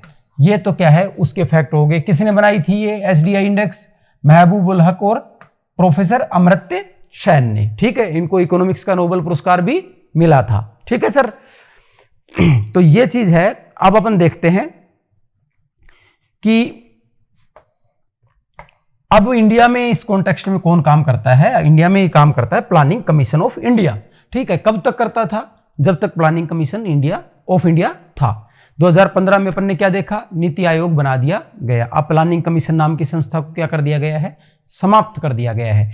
अब इस तरीके की जो रिपोर्ट है, रैंक है, ये कौन बनाता है? अब बनाता है नीति आयोग। याद रखना है, कौन बनाता है? नीति आयोग। ठीक है, अब ये बनाता है, लेकिन आपकी बुक में ये दिया हुआ है ऑप्शन में, अगर प्लानिंग कमीशन आता है और नीति आयोग नहीं आता है तो आपको प्लानिंग कमीशन पर ही टिक लगाना है। पर नीति आयोग अगर आता है तो ये मान रहा है कि आप थोड़ी सी अवेयरनेस भी रखो कि अब प्लानिंग कमीशन को समाप्त कर दिया गया है, अब नीति आयोग संस्था ने उसका स्थान ले लिया है, तो अब यही काम कौन करता है? नीति आयोग करता है। ठीक है, क्लियरिटी के साथ चीज को समझना है। क्लियरिटी से समझोगे तो क्वेश्चन थोड़ा सा अगर घूम के भी आएगा तो आप उसको क्या है, वहां पे एग्जाम में ड्राइव कर पाओगे। ठीक है, फिर अपन देख रहे थे प्लानिंग कमीशन अब इसका काम को करता है किसके लिए? स्टेट और यूनियन टेरिटरीज के लिए एक एनालिसिस निकालता है। The state take districts as their units. भाई प्लानिंग कमीशन है ना, पीसी महोदय तो क्या करते हैं? प्लानिंग कमीशन महोदय तो स्टेट को और यूटी को ले लेते हैं, और फिर यूटी और स्टेट के अंदर जो उनके अंदर सब डिवीजन होती है, डिस्ट्रिक्ट, उनके अंदर क्या कर दिया जाता है? उनकी सब यूनिट्स के अंदर बांट के और वहां के डाटा को लिया जाता है, और फिर उसके आधार पर रैंक बनाई जाती है। फिर अब आपके यहाँ पे एक टेबल आ जाएगी, उस टेबल में आप देखोगे कि एचडीआई में कौन सा स्टेट टॉप पे रह रहा है लगातार, तब से लेकर अब तक केरल रह रहा है। क्यों रह रहा है भैया? केरल के अंदर एजुकेशन, ठीक है, हेल्थ और इनकम, तीनों सेगमेंट के अंदर केरला, भले ही इनकम के अंदर केरला टॉप मोस्ट नहीं है, बाकी इन दो सेगमेंट में और स्टेट से काफी अच्छा परफॉर्मर है, इसलिए केरला लगातार हाई रैंक के ऊपर बना रह रहा है। जबकि उड़ीसा, छत्तीसगढ़, ये जो स्टेट हैं, पूरे गंगेटिक बेल्ट के जो स्टेट हैं, वो लो परफॉर्मर हैं किसके अंदर? एचडीआई के अंदर, क्योंकि उनके पास क्या है, जैसे पंजाब हरियाणा हो गया, उनके पास इकोनॉमिक रिसोर्सेज तो है, लेकिन एजुकेशन जैसे सेगमेंट में, हेल्थ जैसे सेगमेंट में वो काफी पिछड़ जाते हैं। ठीक है, जब इंडेक्स निकाली जाती है, जब एस्पेक्ट्स निकाले जाते हैं, तो उसको क्या है, सारी चीजों को एक सम निकाल के, टोटल निकाल के, और उसके आधार पे, उसके एक औसत वैल्यू के आधार पे उसको निकाला जाता है। ठीक है, ये बात हो गई है। तो अब अपन देखते हैं, given indicators select bye UNDP along with other indicators. ठीक है, अब ये देखो चीज, यूएनडीपी वहां पे करता था, तो यूएनडीपी के इंडिकेटर तो ये लोग लेते ही हैं, लेकिन अब ये खुद बनाने वाले हैं यहाँ पे अपनी रिपोर्ट। एचडीआर ये रिपोर्ट जब नीति आयोग या यहाँ आपकी बुक के अनुसार प्लानिंग कमीशन जब बना रहा है, तो ये क्या करते हैं? ये अपने खुद के पैरामीटर्स लेते हैं, कुछ और चीजें जैसे economic attainment, social empowerment, social distributive justice, accessibility of opportunities, ठीक है, हाइजीन एंड वेलफेयर पॉलिसीज, ये सारी चीजें भी क्या है देख लेता है। इनमें क्या चीज बता रहा है? इनमें बता रहा है कि भाई आर्थिक संभावनाएं कितनी है, सोशल सामाजिक रूप से कितना सशक्त है आदमी, सोशल डिस्ट्रीब्यूटिव जस्टिस कितना है, रिसोर्स कितना इक्वली डिस्ट्रीब्यूट है, समाज में असमानता कितनी कम है, और अपॉर्चुनिटीज तक कितनी पहुंच है, और स्वच्छ वायु, स्वच्छ पानी, ये हाइजीन वाला जो एस्पेक्ट है वो कितना अच्छा है वहां पे, और वेलफेयर पॉलिसीज कितनी चलाई जा रही हैं, कितनी कल्याणकारी योजनाएं चलाई जा रही हैं, इनके आधार पे क्या करता है प्लानिंग कमीशन रिपोर्ट बनाता है। ठीक है, तो ये चीज आपको अब क्या है क्लियर है, इसमें बिल्कुल भी कंफ्यूज नहीं होना है। क्या बात है भाई। फिर है इंडिकेटर्स ऑफ इकोनॉमिक अटेनमेंट। ठीक है, अब इकोनॉमिक और अपन ने देखा था सोशल जस्टिस डिस्ट्रीब्यूटिव, उनके बारे में इसमें थोड़ी थोड़ी बातें अपन लोग कर लेते हैं। Economic productivity forms an integral part of human development, thus gross national product and per capita availability are taken as measures to assess the resource base, ठीक है, ऑफ एनी कंट्री। ठीक है, देखो भाई इसमें एक सीधी सी बात क्या बता रहा है, ग्रोस नेशनल कैपिटल क्या होती है? एक देश के अंदर जो पूरी उसकी जीडीपी की बात होती है ना, उसके कॉन्टेक्स्ट में इसको क्या किया जाता है, देखा जाता है। ठीक है, कि उस देश के अंदर टोटल इनकम या कैपिटल जनरेशन कितना हो रहा है, पूंजी निर्माण कितना हो रहा है, और उस टोटल में से पर पर्सन तक कितनी पहुंच रही है। तो इसमें कैसा देखा जाता है, जब टोटल अपनी नेशनल इनकम है उसमें टोटल पॉपुलेशन का भाग दे दिया जाता है, तब अपनी क्या जाती है, पर कैपिटा इनकम, प्रति व्यक्ति के पास कितनी इनकम है वो प्राप्त हो जाती है। लेकिन इसके अंदर क्या चीज छुपी रह जाती है, इसके अंदर चीज छुपी रह जाती है अनइक्वलिटी। अब कैसे छिपी रह जाती है, अभी आपसे दे मान लो कि भाई जो ये जीडीपी वाला एस्पेक्ट है, ग्रोस नेशनल प्रोडक्ट वाला एस्पेक्ट है, ये सबसे अच्छा तो है। क्यों? क्योंकि इसको मेजर करना बहुत आसान है, मैथमेटिकल है ये पूरी तरीके से। लेकिन इसके अंदर अब मान लो कि आपके यहां पे गांव में 10 आदमी है, ठीक है, एक आदमी के पास 100 रुपए हैं और टोटल आपके गांव में कितने रुपए हैं, 200 रुपए हैं, ठीक है। एक आदमी के पास 100 रुपए हैं और बाकी 9 आदमी के पास कितने रुपए हैं, बाकी 9 आदमी के पास 10-10 रुपए के आसपास बचे, मान लो 11-11 रुपए बचे, ठीक है। पर जब अपन इसमें भाग देकर देखेंगे 200 में 10 का, तो 20 रुपए आएगा पर कैपिटा इनकम, यानी हर आदमी के पास 20 रुपए दिखाएगा। तो इसमें क्या है, जो असमानता है ना, अनइक्वलिटी है, वो क्या है, दब जाती है। 20 रुपए, बाकी 9 लोगों के पास तो 11 रुपए ही है, लेकिन इसमें क्या है, 20 रुपए दिख रहे हैं, क्योंकि वो एक आदमी की है ना इनकम, उसने क्या है, पूरी उसके लेवल को क्या कर दिया, बढ़ा दिया। तो इससे कई बार क्या हो जाता है, एक झूठी, मतलब अपने सामने जिसको बोलते हैं, एक जो सदम डेवलपमेंट होता है, एक हेलो डेवलपमेंट की इमेज अपने सामने क्या है, बन जाती है, ठीक है।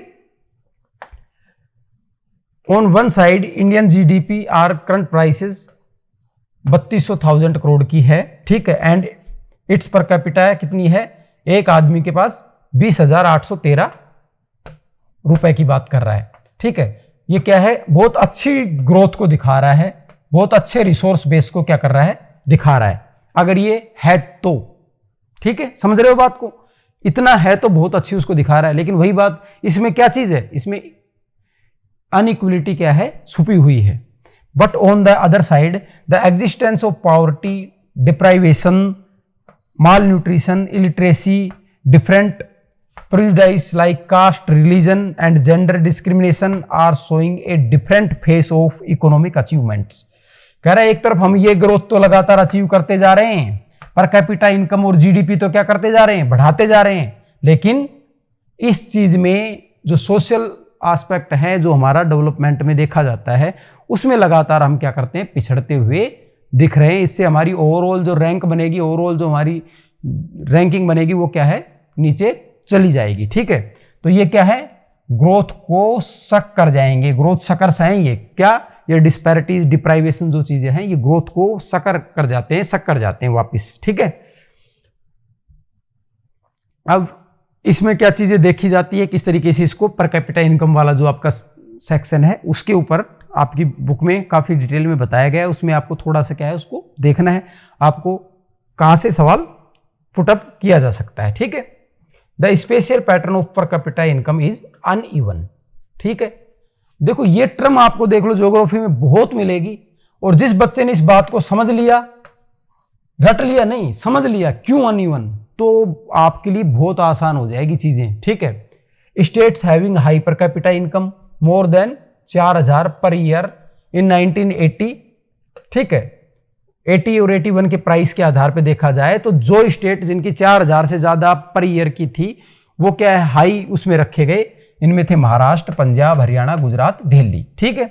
State having low per capita, इसमें कौन है, लेस देन 2,000। तो ये दो आंकड़े हैं, ये क्या है, आपको याद रखने हैं। क्वेश्चन में दोनों आंकड़े देकर आपको स्टेटमेंट बना के, स्टेटमेंट 1, स्टेटमेंट 2, एक सही है, 2 सही है, 1 और 2 दोनों सही है, या कोई सही नहीं है, ऐसे क्वेश्चन बनाया जा सकता है, ठीक है। उत्तर प्रदेश, बिहार, उड़ीसा, मध्य प्रदेश, असम, जम्मू कश्मीर, ये इसमें लोअर वाले सेगमेंट के अंदर आ जाते हैं। इसका कारण क्या हो सकता है, एडवर्स कंडीशंस, हायर पॉपुलेशन, ठीक है। ये सारी चीजें मिलके क्या करती हैं, किसी भी एरिया की ग्रोथ को क्या करती हैं, कम कर देती हैं, ठीक है। वेरिएशन पर कैपिटा कंजप्शन, अब इसमें क्या है, उपभोक्ता के हिसाब से, उपभोग के हिसाब से देखा जा रहा है कि कौन व्यक्ति कितना उपभोग करता है। There are large regional disparities in term of per capita income, uneven, large regional disparities. Disparities मतलब क्या है, यहां भी क्या बात कर रहा है, बहुत ज्यादा असमानता है। किसमें? कंजप्शन में भी, इनकम में भी थी, कंजप्शन में भी है। भाई जब इनकम होगी तभी तो कंजप्शन करेगा, तो वो जब इनकम में थे तो इसमें भी रहेगी। ठीक है। Developed states having high per capita consumption more than 690 रुपए पर मंथ। ठीक है, लाइक केरला, पंजाब, हरियाणा, महाराष्ट्र और गुजरात। ठीक है। वहीं पुअर स्टेट है उनमें क्या है? 520 रुपए। तो ये दो आंकड़े है ना, 4000 2000 का क्राइटेरिया किस सेंस में? इनकम के सेंस में, और कंजप्शन के सेंस में 690 रुपए और 520 रुपए आपको क्या करना है? रटना है। और इसका कोई तरीका नहीं है, इसको आपको याद ही करना है, ये फैक्ट है। तो इसमें आपको कोई कुछ सहायता नहीं कर सकता। आपको इसको अपनी एक अलग से एक नोटबुक बनानी है जिसमें इस तरीके के फैक्ट्स लिखने हैं, जिनको आपको बार बार रिवाइज करना है, क्योंकि एक बार पढ़ने से आपको याद नहीं होंगे, और जैसे आप इसको बार बार पढ़ोगे तो आपको कोई अतिरिक्त मेहनत इसके ऊपर नहीं करनी पड़ेगी। ठीक है। These variations in both per capita income and consumption are showing some serious problems like poverty, unemployment और अंडर एम्प्लॉयमेंट। ठीक है भैया, ये अनइक्वलिटी है, ये किस चीज को जन्म देगी? ये जन्म देगी गरीबी को, बेरोजगारी को, या अंडर एम्प्लॉयमेंट, यानी एक जितना उपलब्ध रोजगार होना चाहिए उतना नहीं होना। इन समस्याओं को क्या करेगी? जन्म देगी। ठीक है। तो आपसे क्वेश्चन पूछ लेगा कि सोशल कैपिटल इनकम और कंजप्शन कैपिटल कंजप्शन है, उसमें जो अनइक्वलिटी है वो किस चीज को जन्म देती है? तो सिंपल शब्दों में ये बात पूछेगा, लेकिन यही टर्म डालेगा उसके अंदर, क्या? Poverty, unemployment, under employment. ठीक है। तो हो सकता है कई बार ऐसी चीजें जब हम उसके ऊपर WH वर्ड बना के नहीं सोचे हुए रहते, तब हम क्या करते हैं? उस चीज को वहां पे एग्जाम में ड्राइव नहीं कर पाते। दूसरी बात, हम उस पर ओवर थिंकिंग कर जाते हैं कि शायद ये भी होगा, शायद ये भी होगा। आपको जब सिलेबस स्पेसिफिक दिया है ना, तो आपको स्पेसिफिक ही पढ़ना है, आपको ओवर थिंकिंग नहीं करनी है। जो फैक्चुअल चीजें दी हैं, जो चीजें दी उनके आसपास ही आपको क्या है? बने रहना है। ठीक है। और कोई कुछ भी बताता रहे आपको, बाकी आप करोगे भाई जो आपको करना है, मैं आपको बेटर सजेस्ट कर सकता हूं। ठीक है। अब बात करते हैं गरीबी की। ठीक है। Poverty is a state of deprivation. ठीक है। डिप्राइवेशन क्या चीज है? अभाव। ठीक है। गरीबी किसकी स्थिति को दिखाती है? अभाव की स्थिति को दिखाती है। In absolute terms it reflects the inability of an individual to satisfy certain basic needs for sustained healthy and reasonable productive life. एक आदमी को जैसे मूल अधिकार चाहिए होते हैं ना, कैसे? किस लिए? अपना पूर्ण विकास करने के लिए। उसी तरीके से एक आदमी जब गरीब है ना, तो उसका एक तरीके से कहते हैं ना, भूखे के लिए ना तो कोई भगवान होता है, ना कोई धर्म, ना कोई राजनीति। ठीक है। सिंपल शब्दों में समझो तो एक जब गरीब आदमी है ना, तो उसके लिए किसी चीज का कोई मायना नहीं रह जाता। कहते हैं कि एक गोली चली, 3 लोग मरे, तो एक ने राम कहा, एक ने अल्लाह कहा और एक ने आलू। तो पहला था वो हिंदू था, दूसरा था वो मुसलमान था, और तीसरा गरीब आदमी। ठीक है। तो जो गरीबी है वो क्या है? हर चीज की क्या करती है? डेफिनेशन को क्या कर देती है? चेंज कर देती है। तो जब पॉवर्टी रहती है ना, तो आदमी इस स्थिति में पहुंच जाता है कि वो अपनी मूलभूत आवश्यकताओं की पूर्ति नहीं कर पाता, तो वो क्या है? प्रोडक्टिव नहीं रह पाता, एक रिसोर्स पर्सन नहीं बन पाता। तो अपने को क्या करना है? खुद का, क्योंकि व्यक्ति से क्या बनता है? समाज, और समाज से राष्ट्र। तो अपनी क्षमता का निर्माण करना है, उससे समाज की क्षमता का निर्माण होगा, और फिर उससे राष्ट्र की क्षमता का निर्माण होगा। तो अपने को क्या करना है? बेटर एजुकेशन प्राप्त करनी है, बेटर स्किल्स प्राप्त करनी है, ताकि हम क्या है? रिसोर्स पर्सन बन सके। उसके लिए क्या करेंगे?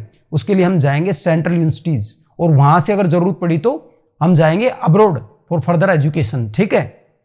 तो मोटिवेशन को क्या करना है? बनाए रखना है। Motivation is the key. In India poverty varies among different states. Bihar and Odisha population living below poverty line recorded more than 40% poverty, while Madhya Pradesh, Sikkim, Assam, Tripura ये क्या है? इनमें लगभग 30% है, मेघालय, नागालैंड में। ठीक है। और union territories record poverty less than 30% are Chandigarh, Daman Diu and Delhi. ठीक है। Employment rate for educated youth is only 25%. Jobless growth and rampant unemployment are some of the major causes reasonable for poverty in India. भाई jobless growth क्या चीज होती है? कि देश के अंदर इकोनॉमी तो ऐसे बढ़ती जा रही है। ठीक है। इकोनॉमी तो क्या करती जा रही है? लगातार अगर अपन इसको ग्राफ पे देखें तो इकोनॉमी तो इस तरीके से बढ़ती जा रही है, लेकिन जॉब है ना हम क्रिएट नहीं कर पा रहे। जब हम जॉब क्रिएट नहीं करेंगे तो क्या चीज आएगी, इनकम क्या है,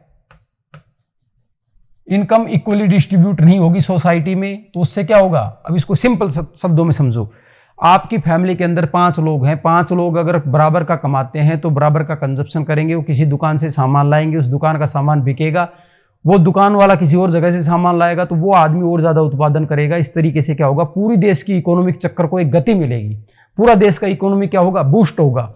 पर जब इक्वलिटी नहीं रहेगी रिसोर्स के अंदर, इनकम के अंदर, तो लोग क्या है, उनकी परचेजिंग पावर या उनकी चूज करने के ऑप्शंस क्या है, कम हो जाएंगे, और उससे क्या होगा, पूरी इकोनॉमी के ऊपर ही क्या है, हैम्पर होगा। इसलिए जॉब क्रिएशन बहुत जरूरी है। अभी करंट में आप लगातार देखते रहते हो कि लगातार ये न्यूज में और इनमें मुद्दा चलता रहता है कि हम जॉबलेस ग्रोथ की तरफ तो नहीं बढ़ रहे, क्योंकि जॉबलेस ग्रोथ की तरफ हम बढ़ेंगे तो हमारे मोदी जी कहते हैं ना, भाइयों बहनों 32 करोड़ युवा, तो 32 करोड़ युवा अगर उनको जॉब नहीं मिला तो वो रिसोर्स पर्सन नहीं बन पाएंगे, और रिसोर्स पर्सन नहीं बन पाएंगे तो वो क्या है, पॉपुलेशन प्रेशर बन जाएंगे हमारे रिसोर्स के ऊपर। इसलिए जॉब क्रिएशन क्या है, बहुत ही जरूरी है, चाहे वो प्राइवेट सेक्टर में हो, चाहे वो गवर्नमेंट सेक्टर में हो। ठीक है। Indicators of healthy life, healthy life के इंडिकेटर्स क्या है। अब मैं आपको ये नहीं भी बताऊं तो आप बता दोगे क्या क्या चीजें होनी चाहिए भाई इंडिकेटर्स में, हेल्दी लाइफ में। एक आदमी के पास उस कैपेसिटी हो, सबसे बड़ी बात, किस चीज की कैपेसिटी, वो अप्रोच कर सके और चूज कर सके चीज़ों को, किन चीज़ों को, अच्छी हेल्थ को, अच्छी एजुकेशन को, बेटर फैसिलिटीज़ को, एम्प्लॉयमेंट एनवायरनमेंट को एक्सेस कर सके। ये सारी चीज़ें क्या है उसके पास होनी चाहिए। ठीक है। तो इसमें अपन देखते हैं क्या क्या फैक्टर इन लोगों ने आपकी बुक में दिए हैं, उन पे अपन बात करते हैं। Healthy and long life is an important for everyone, it is measured by availability of adequate health facilities। देखो इसमें क्या चीज बताई है, इसमें बताया है इस सेगमेंट में कि भैया आपके यहाँ पे स्वास्थ्य सुविधाएं, स्वास्थ्य होता है स्वास्थ्य, ठीक है, स्वास्थ्य सुविधाएं कैसी है, इसमें क्या चीज आ जाएगी, एक तो आ जाएगा इंफ्रास्ट्रक्चर। ठीक है, इंफ्रास्ट्रक्चर, इसमें क्या चीज आ जाएगी, आपके हॉस्पिटल है, ठीक है, ये सारी चीजें इसके अंदर आ जाएगी। ठीक है। दूसरी चीज आ जाएगी आपको एक तरीके से एक प्रॉपर केयर मिल रहा है कि नहीं मिल रहा है, अवेलेबिलिटी ऑफ डॉक्टर्स आपके यहाँ पे है कि नहीं, क्वालिफाइड डॉक्टर्स है कि नहीं।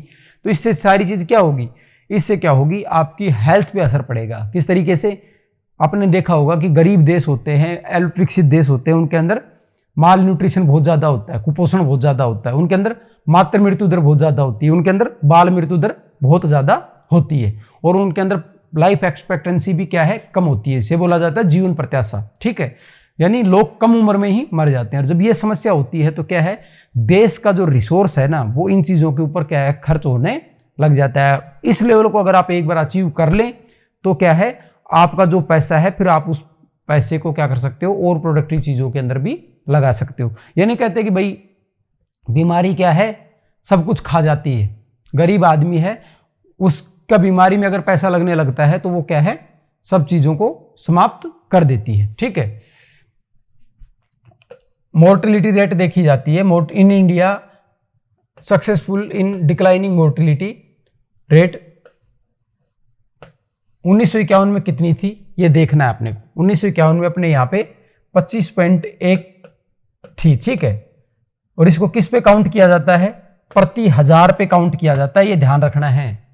ये आपको क्या करना है, ध्यान रखना है, प्रति 1000 पे इसको क्या किया जाता है, काउंट किया जाता है। प्रति 1000 पे कितने पे, 1000 पर कितनी थी 1951 में, 1951 में थी 25.1। ठीक है, तो ये आपको क्या करना है, ध्यान रखना है। ठीक है, अब कितनी है 8.1%, परसेंट नहीं याद रखना, 8.1 पर 1000। ठीक है, कब 1999 तक हमारे यहां पे पहुंच गई। ठीक है। Infant mortality rate is also decline, कितने 148 से 70 पे अब आ गई है 1999 में। ठीक है, तो ये क्या है, अब क्या है, धीरे धीरे क्या होती जा रही है, घटती जा रही है। इसका मतलब हमने इस सेगमेंट के अंदर अच्छी स्कीम्स चला के और अच्छा इंफ्रास्ट्रक्चर बना के काफ़ी सुधार किया है। लेकिन अभी भी क्या है, डेवलप्ड नेशंस की तुलना में हम काफ़ी पिछड़े हुए हैं। हमारा हेल्थ सेक्टर पर, इन सेक्टर के ऊपर क्या है, जो इन्वेस्टमेंट है वो काफ़ी कम है। और ये न्यूज़ और ये इस तरीके की चीज़ें आपने कोरोना के टाइम में खूब अच्छे से देखी होगी कि हमारे यहाँ पे किस तरीके से scarcity of resources and better facilities है। ठीक है। Average life expectancy rate it is increasing from 37.1 year से अब हम बढ़ के 62 साल तक जीने लग गए हैं। ठीक है। और फीमेल है वो कितनी जी रही है, 65 साल। तो ये एक चीज ध्यान रखनी है अपने को, मातृ मृत्यु दर है और बालिका हत्या ना की जाए, शिशु हत्या कर दी जाती है, जो बालिका की हत्या कर दी जाती है वो अगर नहीं की जाए, और प्रेगनेंसी के दौरान अगर माता के अंदर खून की कमी ना हो और वो बच्चा पैदा करने के दौरान नहीं मरे, तो एक महिला की जो लाइफ एक्सपेक्टेंसी है वो पुरुष से क्या है, ज्यादा है। पुरुष की कितनी है अपने यहाँ पे, 62.3%। ठीक है, ईयर्स, सॉरी, 62.3 साल जीता है एक पुरुष। वहीं एक महिला जो पहले 36 साल जीती थी अब 65 साल जीती है। तो इस क्षेत्र में हमने क्या किया है, काफी ज्यादा सुधार किया है, लेकिन अभी भी बहुत सुधार किया जाना बाकी है। Birth rate, India also brought down in birth rate. Birth rate में अपन ने देखा था पॉपुलेशन वाले में कि 1981 के बाद अपनी पॉपुलेशन लगातार क्या है, धीरे धीरे डिक्रीज हो रही है। क्यों, 51 से लेकर 81 तक का जो अपना काल था वो एक तरीके से क्या था, 71 तक का काल आप मान लो, बेसिकली 81 से तो घटने लग गई थी। तो वो क्या था, विस्फोट का काल था, उसमें बहुत तेजी से पॉपुलेशन बढ़ी थी, लेकिन उसके बाद लगातार क्या है, गिरने लग गई। 40.8 थी कितनी बर्थ रेट, 40.8% कब, 1951 में। ठीक है, 1951 में थी 40.8 और अब कितनी हो गई है, 26.1 1999 में। लेकिन अब क्या है, करंट डाटा में आप देखोगे तो ये और भी कितनी है, कम हो गई है। कितनी आ गई है, लगभग ये लगभग अब 17% के आसपास आ गई है। ठीक है, 17 के आसपास अपना ये आंकड़ा आ गया है। तो इसमें क्या है, काफी सुधार इस दिशा में हुआ है। ठीक है, आपको यही डाटा याद रखना है, क्योंकि ये डाटा अगर आएगा तो आपको इसी को प्रेफरेंस देनी है। और करंट के डाटा है ये आपको एक अलग टेबल बना के दे दी जाएगी, जिसको आपको क्या है उसको भी याद रखना है। कई बार क्या होता है, अवेयरनेस के आधार पे करंट की चीजें भी आपसे क्या है पूछ ली जाती है। ठीक है, सेक्स रेशियो की अगर बात की जाए तो India is declining after every decade. ठीक है, सेक्स रेशियो है वो क्या है, हमारे यहाँ पे धीरे धीरे कम हो रहा है, जबकि सेक्स रेशियो क्या होना चाहिए, बढ़ना चाहिए। तो ये एक पॉजिटिव चीज है कि नेगेटिव चीज है, ये नेगेटिव चीज है। ठीक है, अकॉर्डिंग टू 2001 सेंसस कितना था, बच्चों में अगर बात की जाए तो बच्चों में 0 से 6 की एज में एडोलसेंट जो ग्रुप था अपन ने पढ़ा था, उसमें सेक्स रेशियो था, वो चाइल्ड सेक्स रेशियो कितना था, केरला में हाईएस्ट था। हर तरीके का सेक्स रेशियो केरला में क्या हाईएस्ट है, 1000+ है, मतलब वहां पे महिलाएं ज्यादा हैं केरला के अंदर। ठीक है, और अदर जो स्टेट हैं वो क्या है, डिक्लाइनिंग ट्रेंड है चाइल्ड सेक्स रेशियो के अंदर। For example Haryana and Punjab have the child sex ratio below 800 से नीचे ही बालिकाएं हैं। 1000 बच्चे पैदा होते तो वही है, बालिकाओं की जो हत्या कर दी जाती है पुत्र रत्न की प्राप्ति के लिए, जो सो कॉल्ड अपनी सोसाइटी में एक बना हुआ है कि यही हमारी अस्थियां गंगा में बहा के आएगा। तो उस चक्कर में क्या है, बच्चियों को क्या कर दिया जाता है, मार दिया जाता है। इसीलिए 2015 में अपनी कौन सी योजना चलाई गई थी, बेटी बचाओ बेटी पढ़ाओ योजना, जो कि आपकी एनसीईआरटी में बॉक्स बनाकर भी दी गई है। हरियाणा के सोनीपत से क्या किया गया था, उसको शुरू किया गया था। ठीक है, पर 1000 मेल पे इसको क्या किया जाता है, देखा जाता है। और 2011 के सेंसस में चाइल्ड सेक्स रेशियो क्या है, 919 है कब, 2011 में, और 921 था कब, 2001 में। तो इस 927। ठीक है, तो इसमें क्या है, हमारे क्या हुआ है, डिक्रीज हुआ है, इसमें क्या हमारी गिरावट आ रही है। और सेक्स रेशियो में भी हमारे क्या है, सेक्स रेशियो थोड़ा सा बढ़ा है, 10 अंक की क्या है उसमें ग्रोथ है ओवरऑल सेक्स रेशियो में। लेकिन चाइल्ड सेक्स रेशियो अगर गड़बड़ाया हुआ है तो यह अपने आप में बहुत नकारात्मक चीज है, क्योंकि यही जो आगे है एक फर्टाइल एज के अंदर ये लोग जाएंगे और आगे यही चीज क्या है, यही जो सोच है ये आगे की चीजों को क्या करेगी, डिसाइड करेगी। ठीक है, तो ये आपकी उसमें आंकड़े की टेबल भी दी हुई है। तो इन डाटा को क्या करना है, उसी तरीके से जैसे अपन ने पहले बात की थी, एक सिस्टमेटिक तरीके से इस डाटा को अपने को क्या कर लेना है, अरेंज कर लेना है। इनकी रैंक बना लेनी है, पहले पे कौन सा है, दूसरे पे कौन सा है, इस तरीके से इसको क्या कर लेना है, अरेंज कर लेना है। ठीक है, indicator of social empowerment. Social empowerment में अपन देखते हैं किस तरीके के इंडिकेटर्स हैं। Freedom from hunger, freedom from hunger, poverty, ठीक है, bondage, ignorance, illiteracy and other forms of domination is the key of human development. ठीक है, किसी भी तरीके का आदमी का जो शोषण है उससे मुक्ति आदमी को मिले।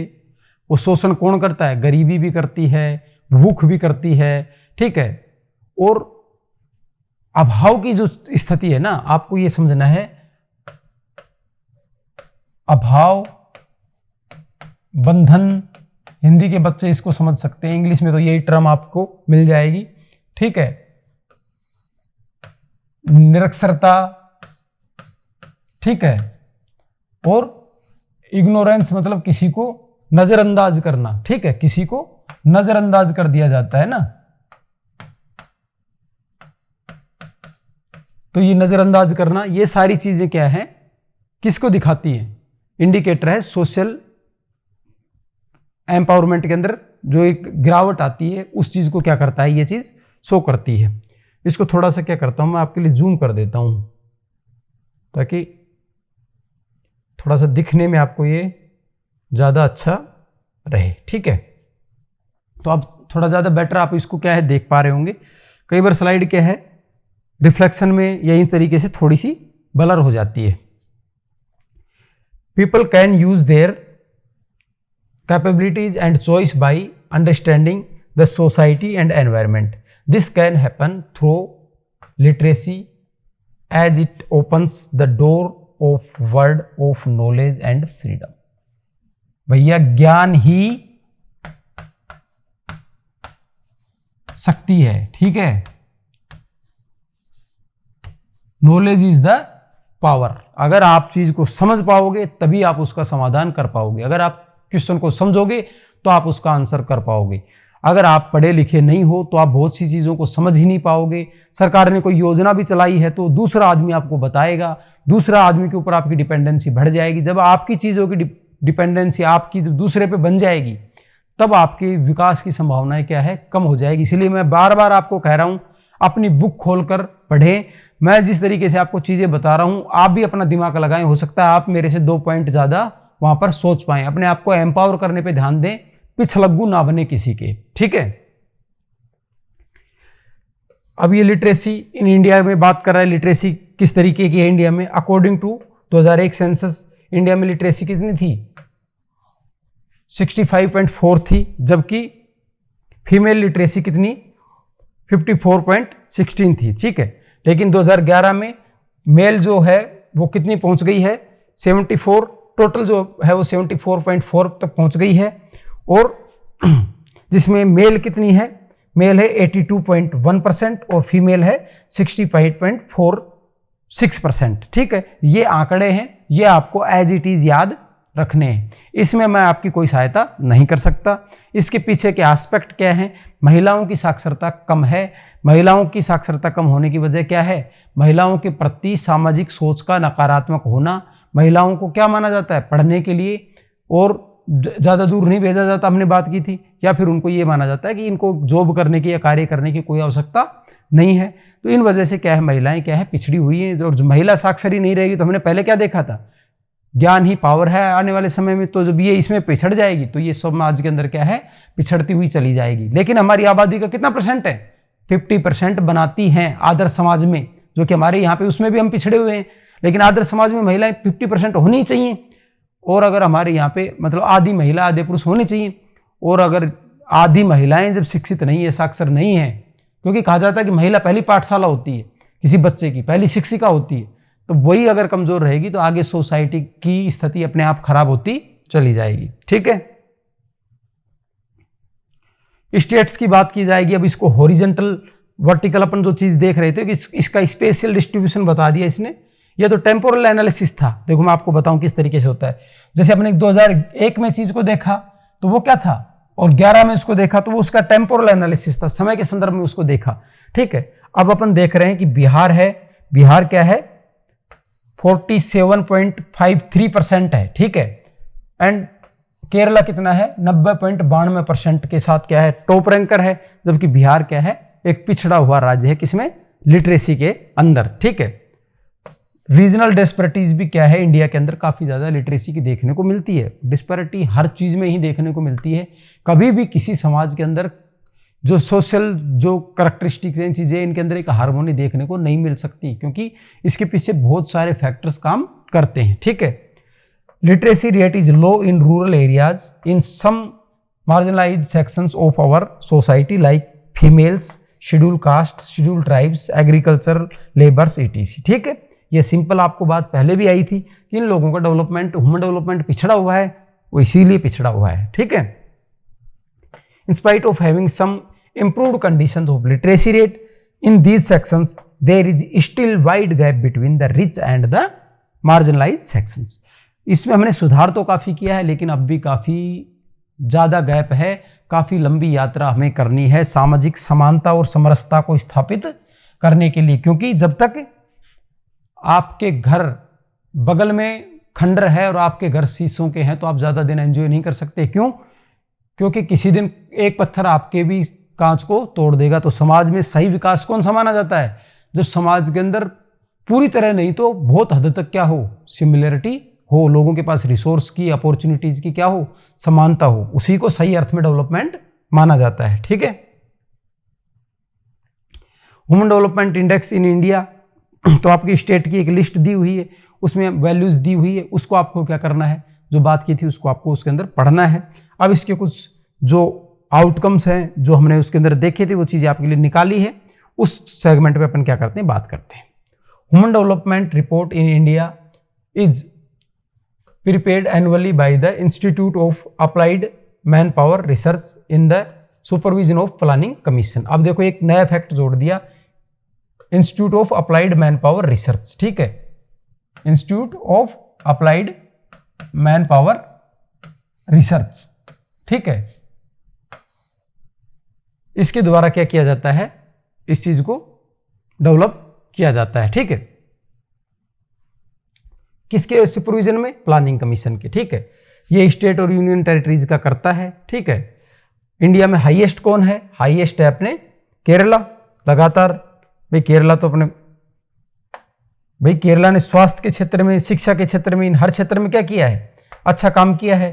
तो केरला ने क्या है, अपनी इमेज है, अपनी छवि क्या है, काफी अच्छी बना ली है। तो क्या है, इंडियन स्टेट में 0.92 रैंक के साथ हायर कैटेगरी के अंदर क्या है, शामिल है। दिल्ली, हिमाचल प्रदेश, गोवा, पंजाब, वेरी, छत्तीसगढ़, उड़ीसा एंड बिहार, ये क्या है, लोवेस्ट है इंडियन स्टेट्स के अंदर। ठीक है, तो बिहार तो कहाँ है, लोवेस्ट पे है, कितने पे, 0.41 के साथ लोवेस्ट एसडीआई को क्या है, दिखाता है। ठीक है, reasons for high and low value SDI value, इसके रीजन क्या है भाई, वो साफ सी बात है, शिक्षा, स्वास्थ्य के पैरामीटर्स जहाँ पे स्ट्रॉन्ग है, इनकम इक्वलिटी जहाँ पर है, अपॉर्चुनिटी जहाँ पर है वहाँ बेटर है, जहाँ पे ये चीज़ें ज़्यादा है वहाँ पे ये चीज़ क्या है, कम हो जाएगी। Higher number of literacy is the main reason for Kerala having HDI rank high. ठीक है, लिटरेसी रेट क्या है, उसको क्या है, हाईएस्ट उस पर पहुंचा दी। अदर हैंड बिहार, उड़ीसा, मध्य प्रदेश, असम, ये क्या है, low comparative value of SDI because of lowest literacy rate. ये अपन ने लिटरेसी रेट में देखा था, बिहार क्या है, उसमें भी पिछड़ा हुआ स्टेट था, जबकि केरला क्या है, केरला 90% लिटरेसी के साथ क्या है, बहुत अच्छी रैंक के साथ आगे बढ़ रहा है। Economic development also have very important role in HDI. Economically developed state like Maharashtra, Tamil Nadu, ठीक है, Punjab have higher value of HDI in compare to Chhattisgarh और बिहार, मध्य प्रदेश। अब बिहार, छत्तीसगढ़ और इनके साथ क्या है, गरीबी भी है। गरीबी क्या है, अपने आप में एक दुष्चक्र है। गरीबी है, जैसे कहा जाता है ना, पैसा पैसे को कमाता है, मनी बिगेट्स मनी, वैसे पावर्टी बिगेट्स पावर्टी। गरीबी का दुष्चक्र है, गरीब आदमी और ज्यादा गरीब होता चला जाता है और उसकी क्षमताएं और ज्यादा कम होती चली जाती है और उसका जो इनकम है वो प्रोडक्टिव चीज में लगने के बजाय उसी चीज में लगती हुई चली जाती है और खत्म हो जाती है उसकी कैपेसिटी, ठीक है। तो बिहार और ये जो रीजन है ये रिसोर्स और आर्थिक तरीके से भी पिछड़े हुए हैं और शिक्षा के क्षेत्र में भी पिछड़े हुए हैं, तो ये लगातार लोवेस्ट कैटेगरी के अंदर प्रदर्शन में रहते हैं। जबकि पंजाब हरियाणा में शिक्षा स्वास्थ्य का स्तर इतना ज़्यादा नहीं है, सॉरी एजुकेशन का और शिक्षा का, लेकिन इकोनॉमी का स्तर ज़्यादा अच्छा होने से इनकी रैंक में क्या है एक उछाल देखने को मिलता है। लेकिन इन स्टेट में तो ये कंडीशन भी फुलफिल नहीं होती, ठीक है। Historical reason are also responsible for having high और लो ह्यूमन डेवलपमेंट। एग्जाम्पल की बात करें तो रीजनल इम्बैलेंस, ठीक है, regional imbalance and social disparities which emerged under the British period are still crucial in developing determining the level of development, ठीक है। भाई जो हिस्टोरिकली जहां पे कॉलोनियल जो ज़्यादा रहा, अंग्रेजों का ज़्यादा प्रभाव रहा, जहां पे ज़्यादा एक्सप्लॉइटेशन हुआ, उसका असर अब तक भी क्या है दिखता है, ठीक है। Because they are still affecting the political economical and social system in India despite of having planned development by the government, the most important goals are still far away, ठीक है। भैया जो गवर्नमेंट पॉलिटिकल विल है ना, उसकी भी क्या है बहुत ज़्यादा ज़रूरत होती है, उसकी कमी दिखने की वजह से भी क्या है डेवलपमेंट क्या हुआ है अनइवन हुआ है। अनइवन डेवलपमेंट होने की वजह से क्या चीज़ हुई है, अभी हमारा जो गोल्स हैं वो क्या है काफ़ी दूर हैं, अचीव करने की स्थिति में अभी हम नहीं पहुंचे हैं, ठीक है। फिर आपका एक सेगमेंट दिया गया है, अपने पहले भी बात की थी कि पॉल्यूशन के साथ आज के संदर्भ में डेवलपमेंट को बेसिकली देखा जाता है। पॉल्यूशन के साथ इसके संदर्भ को समझने की क्या की जाती है, कोशिश की जाती है। इसको थोड़ा बड़ा करते हैं स्लाइड को, ताकि आपको बेटर इसका व्यू आ सके। तो पॉल्यूशन में जो चीज़ देखी जाती है, तो इसमें जो हाईलाइटेड चीज़ें हैं वो आपको बुक में भी क्या आपने अंडरलाइन कर लेनी है, या आपको राइट डाउन करनी है। और वैसे आपको ये क्या है नोट्स फॉर्म में क्या कर दी जाएगी, प्रोवाइड करवा दी जाएगी, ठीक है। तो चलो देखते हैं।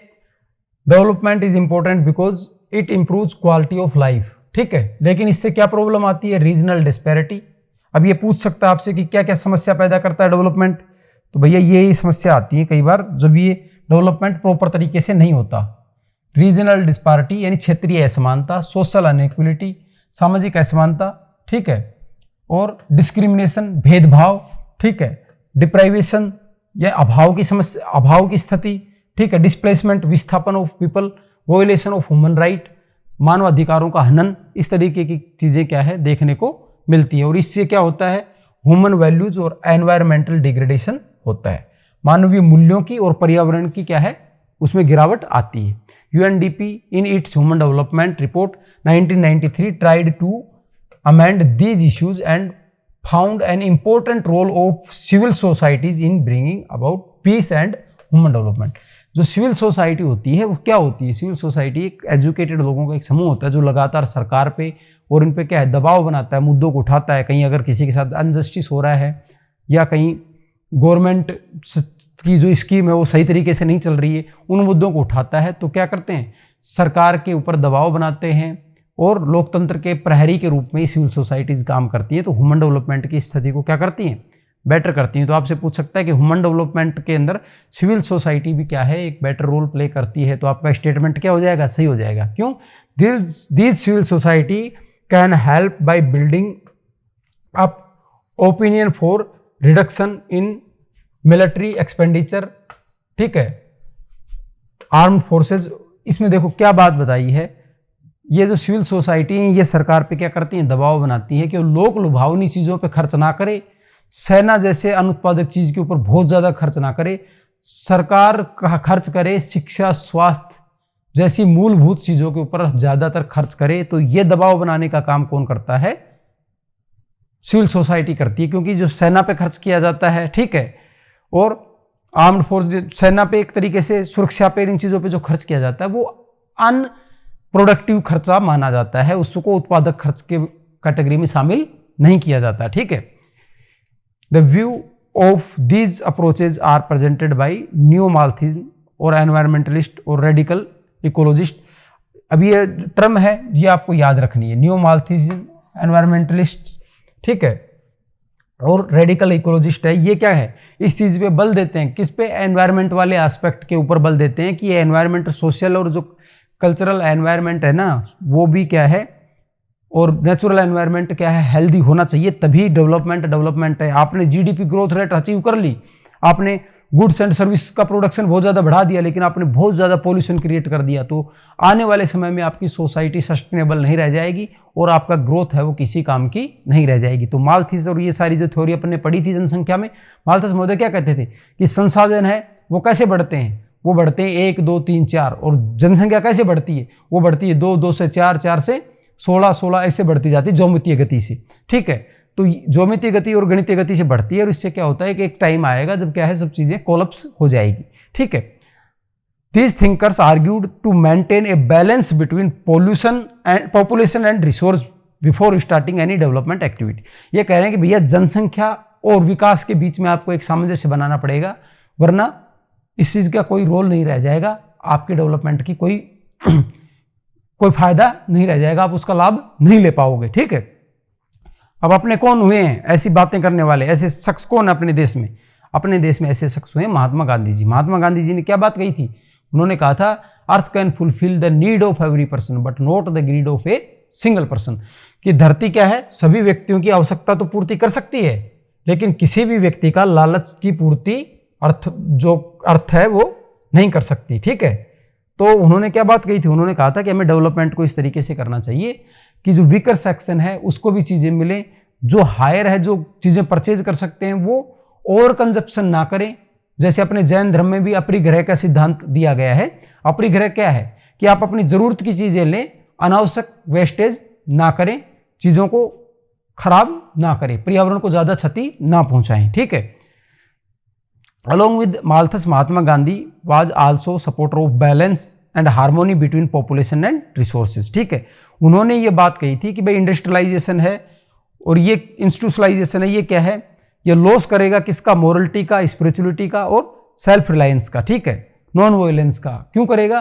क्योंकि जब ये उपभोक्तावादी प्रवृत्ति आएगी तो हर आदमी क्या करेगा, ज्यादा से ज्यादा चीजें प्राप्त करने की कोशिश करेगा, तो सोशल इक्वलिटी क्या है, खत्म हो जाएगी, वॉयलेंस होगा सोसाइटी के अंदर, क्योंकि हर आदमी छीना झपटी की स्थिति में एक समय में पहुंच जाएगा। आपको क्या है, कुछ लेवल पे जाके कुछ नियम बनाने पड़ेंगे, तो इससे क्या होगी, पूरी सोसाइटी का जो मोरल है, मोरालिटी है, उसमें क्या है, डिग्रेडेशन होगा। और इसी चीज को आगे जाके किन लोगों ने अपनाया? क्लब ऑफ रोम है, ठीक है। क्लब ऑफ रोम क्या है मैं आपको बता दूं।